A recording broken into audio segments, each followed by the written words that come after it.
4 recessed lights are not functioning properly before the electrical inspection. Here are some possible causes and solutions.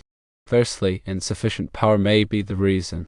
Check if the circuit breaker for the recessed lights is tripped or if the fuse is blown. Reset or replace if necessary. Ensure that all connections in the electrical box for each light are secure. Secondly, it could be faulty wiring. Inspect the wiring connections between the lights and the electrical box. Make sure that all wires are properly connected and not loose. Use a multimeter to test the voltage at the electrical box. It should be approximately 120 volts. Thirdly, the light fixtures may be faulty.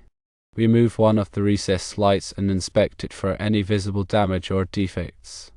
Replace the light bulb with a known working bulb. If the replacement bulb doesn't work, the light fixture itself may be faulty and needs to be replaced. Fourthly, a tripped thermal protector could be the culprit. Recessed lights often have a thermal protector that trips if the light is operating at an unsafe temperature. Allow the lights to cool down completely and then try turning them on again. If the lights come on, the thermal protector has likely tripped. Fifthly, if applicable, it could be a faulty dimmer switch. If the lights are connected to a dimmer switch, check the switch itself for any faults. Replace the dimmer switch if necessary. Sixthly, consider load balancing. Ensure that the recessed lights are not drawing too much power from a single circuit. If possible, distribute the lights over multiple circuits to balance the load.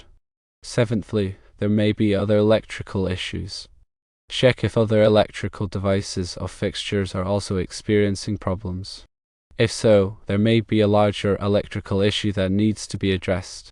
If you are unable to resolve the issue on your own, contact a qualified electrician. Make sure to address any electrical problems promptly to avoid potential hazards and ensure safety.